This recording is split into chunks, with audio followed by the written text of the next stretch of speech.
we're here at the Strawberry Festival in Peddler's Village, Pennsylvania. It's a strawberry festival I come to every single year. They have the best strawberry shortcake, but if you can't come and get it here, I'm going to show you how to make it in your own kitchen. Let's go. Alright, so I'm back in my kitchen so I can show you how it's done. So let's go over the ingredients. You're going to need some all-purpose flour, some cold unsalted butter, sugar, heavy cream, baking powder, salt, 1 egg yolk beaten, a little bit of egg wash, which is just 1 egg beaten with a little bit of water, a little extra sugar for sprinkling on top, fresh strawberries, 1 orange, and some store-bought whipped cream, whipped topping, anything you like. They can be the stuff out of a can, totally up to you. You can make your own whipped cream by just whipping up some heavy cream and sugar. Okay, first thing you want to do, preheat your oven to 350 degrees. Get that out of the way. Second thing you want to do is line a baking sheet with some parchment paper, which we've done. Now, something really important is that the ingredients you're using, the wet ingredients, which in this case is butter, 1 egg yolk, and heavy cream, they must be incredibly cold. That's what's going to give you the really flaky shortcake. Perfect every single time, but you must have very cold ingredients. So, first thing we'll do is I'm using a standing mixer fitted with a paddle attachment, but you can do this, of course, in a regular hand mixer or with just a bowl.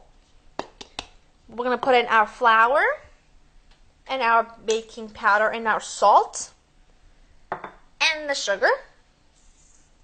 Just going to close this up and just mix it until the dry ingredients are mixed up. It'll take a second. Now to this, we're going to add the butter. Now this is 1 stick of butter or half a cup unsalted butter. And I cut it into little cubes and then I put it back in the fridge to keep them really cold.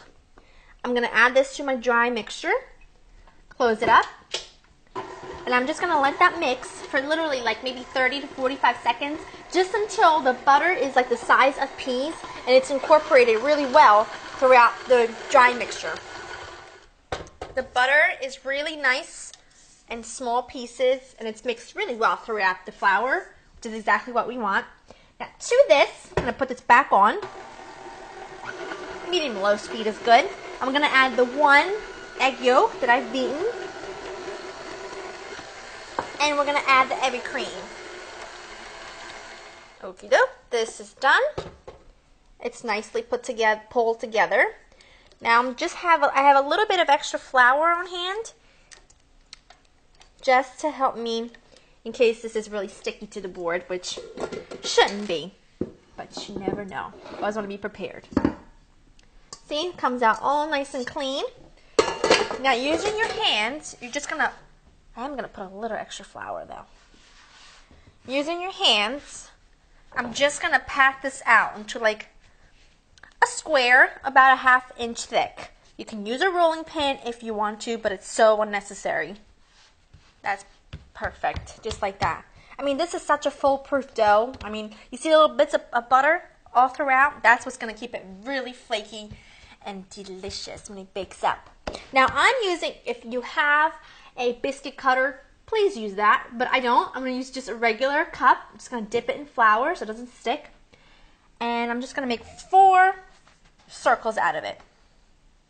And hope that it comes out. Here we go. And I'm just going to put that onto my baking sheet that I've lined with parchment paper. Now I got all of my little shortcakes ready. Now look, there's no scraps. See that? Because once I did my 4, I took all the scraps, put them back together, and made 2 more. Simple as that, right? Now I'm just going to grab a pastry brush so we can brush this with the egg wash.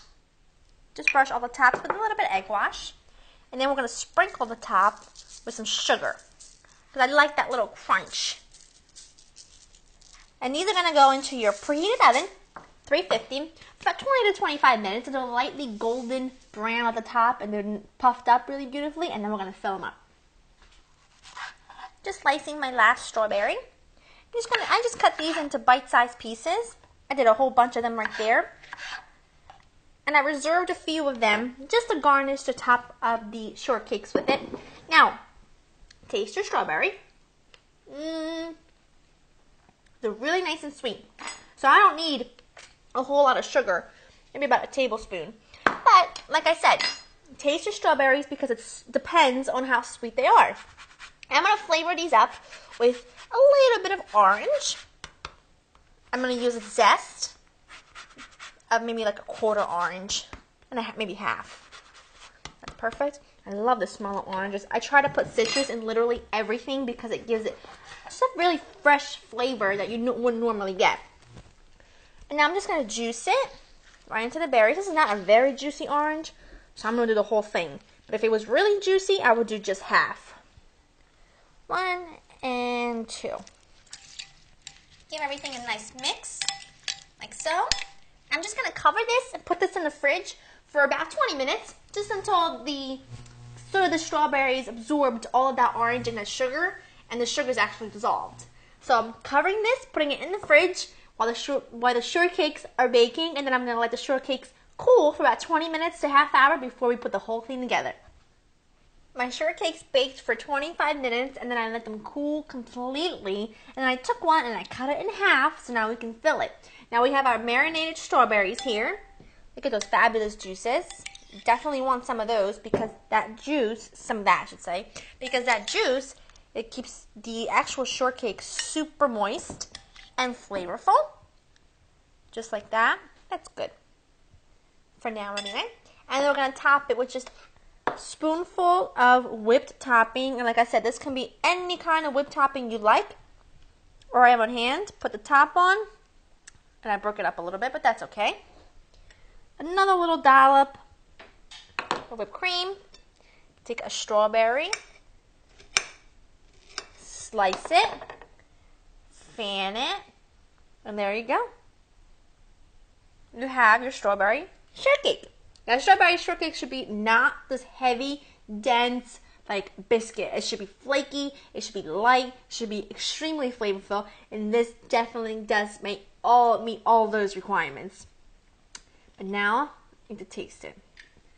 So I'm breaking it apart.